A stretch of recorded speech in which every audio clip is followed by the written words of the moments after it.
Old Friends, Part 2. So, I'll see both of you at the gala? Shining Armor asked. Yep, was Big Macintosh's reply for both of them. Good. It'll be nice to know someone there, Shining Armor said. Bro! Yelled out Twilight Sparkle.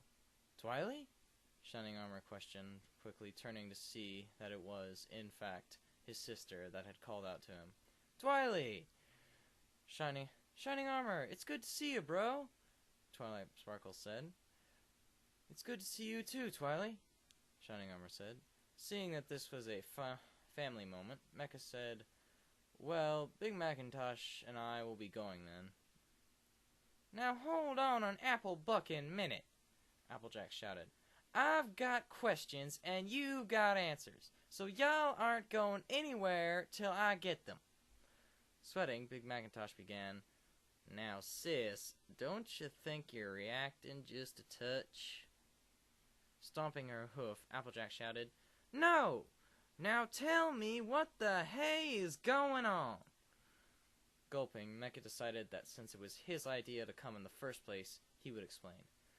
Well, you see, a couple years ago, we both decided it would be fun to participate in the tournament and show up all those snotty rich ponies who thought they were all that, since no one would face them.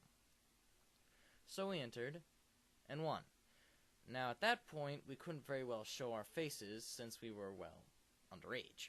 So we just kept quiet about it. And, well, this was the first year that we could both enter in a while. So we did. Stomping her hoof again, Applejack responded with, That is not what I meant. What I meant was why didn't you tell me what y'all were doing? Blinking, Mecha looked at Big Macintosh, shrugged his shoulders, and said, We didn't think it mattered too much. I mean, unless we won the tickets, which we did, would it really matter? And though we did win, we each only won one. And they're stuck with our names on it, so... Staring angrily at them for another minute, Applejack sighed and walked off, muttering to herself about wool-head foals and egos the size of a barn. Breathing a sigh of relief, Mecha turned to Big Macintosh and said, So, I'll see you at work tomorrow? Walking back to the main barn with the saddlebag filled with apples, Mecha muttered to himself, Just 3 more days. 3 more days until my money comes in. Then I can finally get my own place and set up my shop. Looking up, he saw Applejack and Twilight Sparkle talking while Spike on Twilight's back was going through apples. Hey girls, he shouted, getting their attention. What you talking about? Giggling, Applejack replied with, About the bet I'm about to win with my bro. Blinking, Mecha said, The one about going into town wearing some of Granny Smith's clothes? Still giggling, Applejack said, Yep. At this point, Spike said, Perfect! While pulling out a delicious-looking red apple. Oh! Twilight started, Spike, that looks delicious! At which point, Spike promptly ate it, earning a glare from Twilight. With a sheepish look, Spike's belly suddenly rumbled before he belched flames, which turned into 2 letters, one white with a red seal, and another black with a blue seal. Ah, the black letter is mine, Mecha said, quickly taking his, ignoring the other 3. He quickly read the letter from Luna, which basically said, You're welcome to the gala since my sister is making me go. Here's an extra ticket so you can bring a friend to be more comfortable. Reading the letter again, Mecha started to chuckle, and then laughing, until he was rolling on the ground, holding his side. Now what is so dang funny? Applejack asked Mecha. Calming down, Mecha explained, Princess Luna just gave me tickets to the Grand Galloping Gala so she'd have company and so I'd be comfortable while there, when Big Macintosh and I just won the tickets yesterday. At this point, Spike belched another letter from Luna, which Mecha took and read, only to burst back into laughter. No more! He hollered, clutching his sides once more. It's too much! Oh, why must these letters be so funny? Staring at him, Twilight, Spike, and Applejack could only wait for him to calm down to tell them what was so funny. After 10 minutes, Mecha finally calmed down to the point where he could explain. Basically, he started, still catching his breath. Shining Armor came in the moment after she had sent the letter, and was asked how his day off went.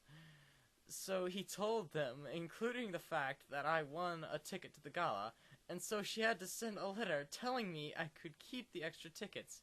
The main thing, though, is the fact that you can feel the embarrassment coming off the letter, since in the original letter, she's telling me to come, and then she finds out that I was going voluntarily.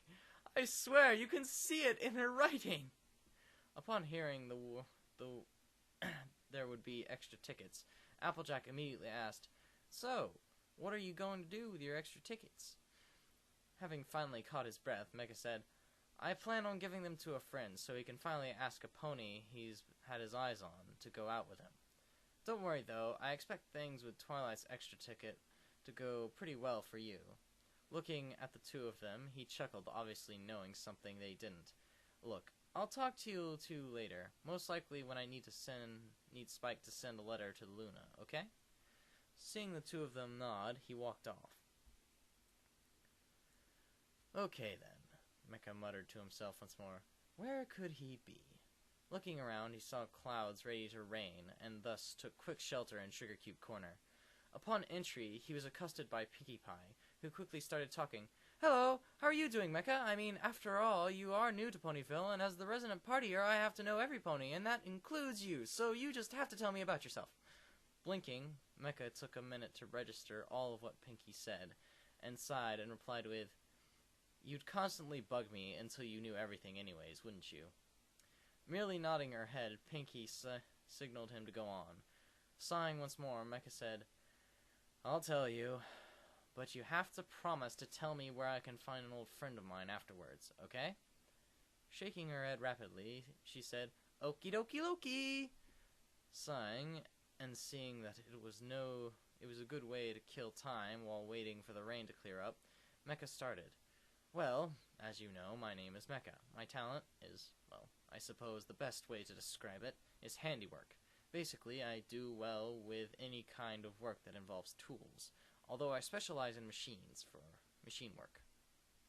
For instance, I built my mechanical leg, at which point he lifted up and wiggled said leg. I was born in Minot, and I would not recommend going there." Tilting her head at an angle, Pinkie asked, "Why not Minot?" Laughing, Mecha replied, "Reason's the reason. The place is basically a giant iceberg, and that's during the summer. Anyways, my old man was a lieutenant colonel in the Air Force. He's a Pegasus, if you couldn't tell. And my mom, well, she was the volunteer for everything kind of mom. Sweet and caring, you'd be hard-pressed to find a unicorn like her. My brother is 2 years younger than me, and if I recall correctly, he is currently working as one of the Wonderbolt's talent scouts. Should probably have him meet Rainbow Dash. Oh well. Anyways, I joined the army a little over 2 years ago, spent 2 months in training, and then, well, you know about the rest of my time for that bit of my life. Will that do?" Going wide-eyed, Pinkie Pie said, "No, that's your backstory, not yourself. I mean, if this was a story, yeah, that'd be good, but I want your likes, dislikes, birthday, that kind of stuff." Blinking, Mecha laughed and said, "Pinkie, that's the kind of stuff I prefer to be learned from spending time with friends. After all, a true friend picks up on those kinds of things, whereas a fake friend only memorizes stuff like that. Make sense?" Calming down, Pinkie Pie thought for a moment, and then rapidly nodded her head. Again, stopping, she said, "That makes perfect sense. That makes friendship all the more valuable. So who are you looking for?" Laughing at Pinkie Pie's antics, Mecha told her, "I'm looking for Dr. Who's. He's a good friend from when I was a colt, and I was hoping to repay a favor or two I owed him." Smiling, Pinkie Pie exuberantly told Mecha, "Oh, him! He works in a clock shop down the road. In fact, I have a delivery I need to make to him, but if you're going to visit, could you make it for me?" Smiling, Mecha said, "Sure, Pinkie. I'd be glad to help a friend. Just, after the rain clears up, okay?" Jumping into the kitchen, Pinkie said, "Sure. Otherwise his muffins would get all wet and soggy." Walking into the shop, Mecha took a look around. This would definitely be the place Dr. Hooves would work at. Clocks lined the walls, ranging from simple wall clocks to grandfather clocks. From simple to elegant, they were all there. Walking up to the counter, Mecca placed the basket of muffins on the top and looked into the display case of pocket watches. So caught up in staring at the high-quality watches on display, he was caught completely off guard when Dr. Hooves came in and said, "May I help you?" Jumping into the air, Mecca turned around and said, "Dear Luna! Do you have to do that every time we meet?" Taking in a moment to realize who he was talking to, Dr. Who said, "Why, yes, I must. Although, I must say, I didn't expect to do it to you again after you had upped and disappeared, my fine friend." Relaxing his rapidly beating heart, Mecca chuckled a little and said, "I've been getting that last one a lot lately. Anyways, I've got a couple of things for you." Turning his head sideways in a way similar to what Pinky had done earlier, Dr. Hooves merely asked, "What do you have?" Smiling, Mecca said, "First off, the muffins you ordered from Sugar Cube Corner." At this point, Dr. Who's eyes lit up, looking around Mecca to see the basket, causing him to lick his lips. "And as for the second gift, well, you still got your eyes on that mare, on that one pony, right?" Hearing his crush being brought up, Dr. Who's blushed and said, "Yes, I do. Why?"